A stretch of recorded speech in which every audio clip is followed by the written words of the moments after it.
Hello friends, I am Shanky. I'm a qualified company secretary by profession.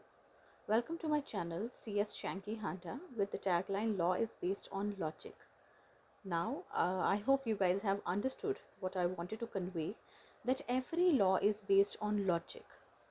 There is a logical reasoning behind every law. I will repeat, there is a logical reasoning behind every law, whether it is incorporated in India or outside India. Keeping this concept in mind, I will start my video wherein I will include the primarily aspects of Companies Act 2013. Now, let's start the video. As I have said, the law is based on logic and it is my first video, and a series again is a first one on the topic Companies Act 2013, wherein first of all we have to understand what do we mean by law and what do we mean by act. Law is a कानून, जो हमारा India का जो कानून है, और outside India may be a कानून, and act is an अधिनियम. हिंदी में हम एक्ट को अधिनियम बोलते हैं. ओके जो लॉ है, लॉ में रूल्स एंड रेगुलेशंस जब गवर्नमेंट पास करती है, जो रूल्स रेगुलेशंस गवर्नमेंट पास करती है विच आर डायरेक्टरी और compulsory in nature. Directory means you have it is applicable on you and compulsory in nature as well as punishable. अगर आपने वो लॉ को फॉलो नहीं किया then it is an offence, आपको उसके लिए पनिशमेंट बियर करनी पड़ेगी. लॉ स्पेसिफाइज व्हाट शुड और should not be done. For example, in case of traffic rules, red light specifies that you have to stop, that you should not move, and green light specifies that you should move. तो law एक ऐसी चीज़ है, law एक ऐसा कानून है जो हमें ये बताता है हमें क्या करना है और हमें क्या नहीं करना है. जब लॉ रूल्स रेगुलेशंस के साथ पास करती है गवर्नमेंट, वो जो जनरल पब्लिक है उसके ऊपर बाइंडिंग हो जाता है, और in the other language I would say directory या कंपल्सरी हो जाता है वो.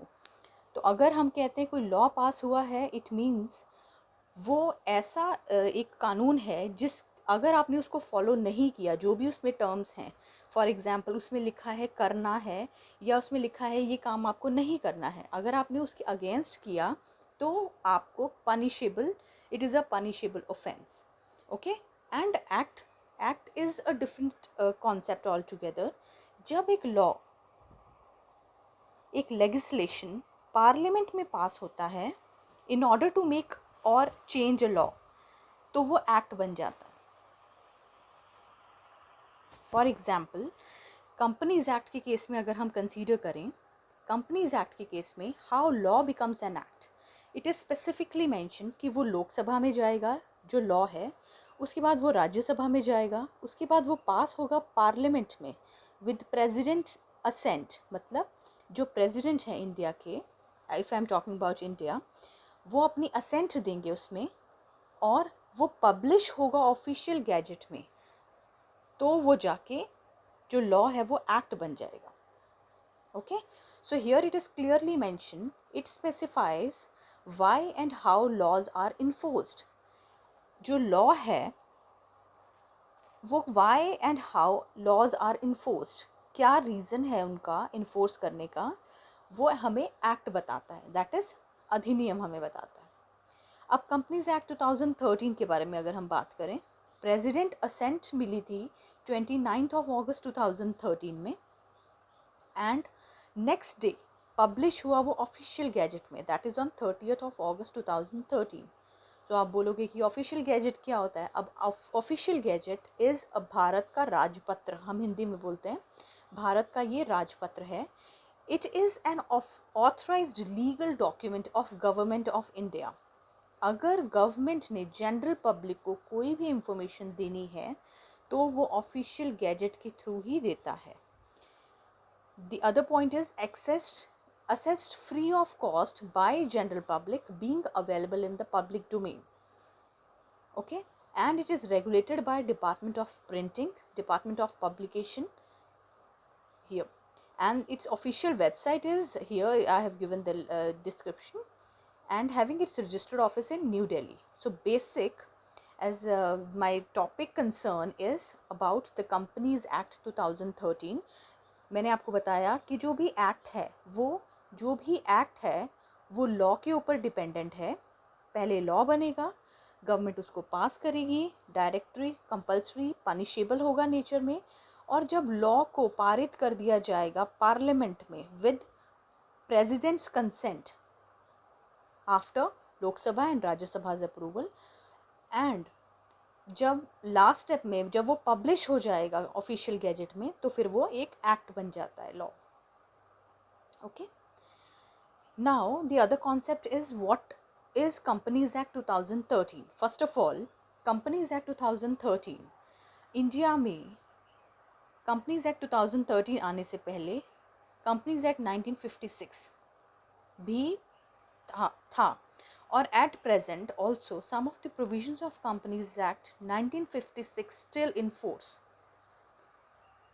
क्योंकि जो कंपनीज एक्ट 1956 था वो काफ़ी पुराना एक्ट था, उसमें मेजॉरिटी जो सेक्शंस थे उनको चेंजेस की रिक्वायरमेंट थी। तो क्या हुआ, मिनिस्ट्री ने न्यू कंपनीज एक्ट 2013 बनाया, बट स्टिल कुछ प्रोविजंस कंपनीज एक्ट 1956 के ऐसे थे जो हम कंटिन्यू कर सकते थे। Okay, so in that case हमने कंपनीज एक्ट 2013 तो बनाया, बट हमने कुछ प्रोविजंस कंपनीज एक्ट 1956 के भी कंटिन्यू रखे। Here the most important point that we have to understand is it extends to the whole of India. Why whole of India we are mentioning here? It means ये Jammu and Kashmir जो state है, there are certain acts which are not applicable to Jammu and Kashmir state. Okay, so ये Jammu and Kashmir पे भी applicable है। Also the other point includes the provisions of companies act shall apply to. अब आप कहोगे कि इंडिया में तो एप्लीकेबल है companies act 2013, but apply actual में किसको होता है?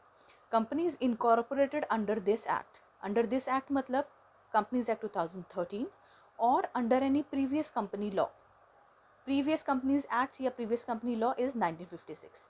इट मीन्स जो कंपनीज 2013 एक्ट में बनी है या फिर 1956 एक्ट में बनी है उनको ये एप्लीकेबल है। Other one is insurance companies को एप्लीकेबल है। Then next one is banking companies को एप्लीकेबल है। Companies engage in the generation और सप्लाई ऑफ इलेक्ट्रिसिटी उनको एप्लीकेबल है, या कंपनीज जो कि गवर्न की जाती हैं बाय स्पेशल एक्ट उनको एप्लीकेबल है। बट इन चारों की केसेस में there is an exception. The exception is insurance companies को एक और एक्ट एप्लीकेबल होता है, that is insurance act 1938। Okay, तो अभी क्या है, अगर कोई स्ट्रिक्टर प्रोविजन है, मान लिया जाए कंपनीज एक्ट में कुछ ऐसा प्रोविजन दिया है जो कि लीनियंट प्रोविजन है in comparison with insurance act, तो इंश्योरेंस एक्ट है वो ओवरराइड करेगा। इट मीन्स इंश्योरेंस एक्ट है वो प्रिवेल करेगा। Same goes to banking companies. Banking regulation act 1949, अगर कोई प्रोविजन कंपनीज एक्ट में लाइटर नोट पे है और बैंकिंग रेगुलेशन एक्ट में स्ट्रिक्टर प्रोविजन है, तो बैंकिंग रेगुलेशन एक्ट प्रिवेल करेगा। अदर वन, इलेक्ट्रिसिटी एक्ट के केस में भी सेम सिनेरियो कि electricity act over companies act prevail करेगा, और जो कंपनीज हैं governed by the special act, उन केसेस में जो स्पेशल एक्ट में वो कंपनीज गवर्न होती हैं, वो स्पेशल कंपनीज ही जो हैं स्पेशल एक्ट जो हैं उसके थ्रू ही गवर्न होंगी। यानी कि इन चारों की केसेस में कंपनीज एक्ट अगर लाइटर नोट पे है तो ये जो एक्ट हैं चारों के चारों ये प्रिवेल करेंगे। ओके, बट अदरवाइज जो कंपनी इनकॉर्पोरेटेड हुई है इंडिया में under this act as well as previous company law 1956 में भी जो बनी है और 2013 में भी जो बनी है, उन पे ये एक्ट एप्लीकेबल होता है। Last one is such body corporate incorporated by any act for the time being in force. कुछ for the time being in force के लिए कोई ऐसी बॉडी कॉर्पोरेट्स हैं जो बनाई गई हैं जिसमें कि सेंट्रल गवर्नमेंट ने अपना अप्रूवल दिया है बाय नोटिफिकेशन। अब सेंट्रल गवर्नमेंट हमें नोटिफिकेशन कैसे देगा? सेंट्रल गवर्नमेंट ने हमें कुछ भी बताना है तो किसके थ्रू बताएगा? भारत के राजपत्र के थ्रू, और we can say by official gadget.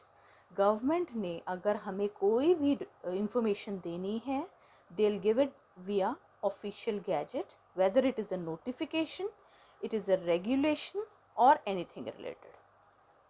ठीक है, सो कंपनीज एक्ट है, पूरे इंडिया में एप्लीकेबल है और अप्लाई होता है कंपनीज जो इंडिया में बनी हैं, 2013 एक्ट में बनी है या 1956 एक्ट में बनी है। बैंकिंग, इंश्योरेंस, इलेक्ट्रिसिटी सप्लाई जो जनरेशन में इन्वॉल्व हैं कंपनीज, वो स्पेशल एक्ट के थ्रू, या अदर बॉडी कॉरपोरेट्स जो टाइम बीइंग इन फोर्स के लिए बनाई गई हैं, कुछ टाइम के लिए बनाई गई हैं, जिसमें कि सेंट्रल गवर्नमेंट ने नोटिफिकेशन पास किया है थ्रू ऑफिशियल गैजेट, उन पे ये कंपनीज एक्ट एप्लीकेबल होता है। अब आप कहोगे एप्लीकेबिलिटी बता दी, बट अगर कंपनीज हैं, कंपनीज को चलाने के लिए आपने लॉ बनाया, आपने एक्ट बनाया, अब एक्ट में काम ठीक से हो रहा है या नहीं, वो कौन चेक करेगा? So there is an authority called ministry of corporate affairs that regulates the companies in India through Companies Act 2013 and 1956। और जो MCA है वो एडमिनिस्ट्रेशन करता है of the companies act plus limited liability partnership act 2008 कि वो काम अच्छे से हो रहा है, फॉर्म फाइलिंग हो रही है, या फिर हम कहें जो भी प्रोसीजरल एस्पेक्ट्स हैं, जो भी मेंशन है कंपनीज एक्ट में, वो सब फॉलो हो रहा है प्रॉपर या नहीं, उसको ये ministry of corporate affairs administer करता है। Then next point is it extends exercise supervision over the 3 professional bodies. Supervision भी प्रोवाइड करता है MCA to institute of chartered accountants of India, that is ICAI, institute of company secretaries of India, that ICSI, and the Institute of Cost Accountants of India, that is ICAI again। Okay, तो अभी हमने क्या समझा? Law और act में difference. Companies act जो है वो लॉजिक पे है, बिकॉज लॉ जो है वो लॉजिक पे होता है। ओके, उसके बाद हमने अंडरस्टैंड किया कंपनीज एक्ट पूरे इंडिया में एप्लीकेबल है, extends to all of India, और किन किन कंपनीज को कंपनीज एक्ट के प्रोविजंस एप्लीकेबल होते हैं और कितना लिमिट में। ओके, कितना एट सो फार कितने प्रोविजंस एप्लीकेबल होते हैं, किस एक्सटेंट तक एप्लीकेबल होते हैं। Then who is the regulator of companies act? Companies act is regulated by whom, and companies under the companies act is regulated by whom? That is Ministry of Corporate Affairs। Now the basic concept that we have to understand is what is a company। Company वो है जो कि define की गई है clause 20 of section 2 of companies act 2013 में। Company means a company incorporated under this act और under any previous company law. So ये बेसिक टर्म है। एक हमें जो सेक्शन है सेक्शन 2 क्लॉज 20 में हमें मेंशन किया गया है, डिस्क्राइब किया गया है, दैट कंपनी मीन्स कंपनी जो कि under this act, it means 2013 में जो फॉर्म हुई है कंपनीज एक्ट 2013 में, या 1956 के अंडर जो फॉर्म हुई है, वो कंपनी कहलाती है। तो उस पे कंपनीज एक्ट एप्लीकेबल हो जाएगा, कोई भी company. Then who is a company secretary? Company secretary वो पर्सन है जो कंपनी के काम के लिए, कंपनी के एडमिनिस्ट्रेशन के लिए, कंपनी के डे टू डे रूटीन्स के लिए, कंपनी के कंप्लायंसेस के लिए person who is responsible. So there are 2 type of company secretaries. One is company secretary in employment, other one is company secretary in practice। So जो company secretary in employment है, he is defined under section 2 clause 24 of the Companies Act 2013, that company secretary or secretary means a company secretary जो कि company secretary का एक individual act है, that is company secretaries act 1980, उसके section 2 sub section 1 clause C में define किया गया है। कहने का मतलब ये है, कंपनीज सेक्रेटरी की डेफिनेशन कंपनीज एक्ट 2013 में हमने कंपनी सेक्रेटरी एक्ट 1980 से ली है। Got my point? Companies secretary के लिए एक स्पेशल एक्ट है, कंपनी सेक्रेटरी एक्ट 1980, उसमें उसकी clause section 2 subsection 1 clause C में डिफाइन किया गया है who is a company secretary. Okay, so that is who is a company secretary into employment. Okay, and the other person is company secretary in practice, जो कि again company secretary act 1980 के section 2 sub section 2 again में define किया गया है कि कौन है companies secretary into practice. Okay, so जो एग्जैक्ट डेफिनेशन है एक्ट में जो डिफाइन किया गया है वो मैंने आपको बताया. Who is company, what is company and who is a company secretary.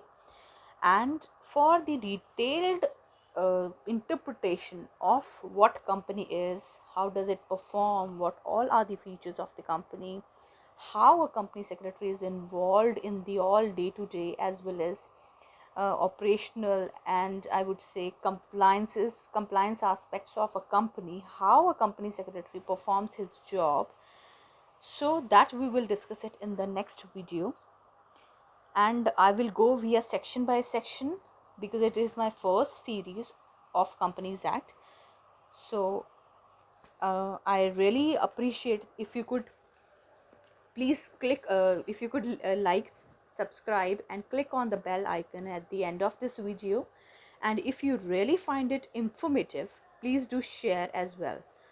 And please wait for my next video shortly. I will be doing it in a course of time. Thank you and have a nice day.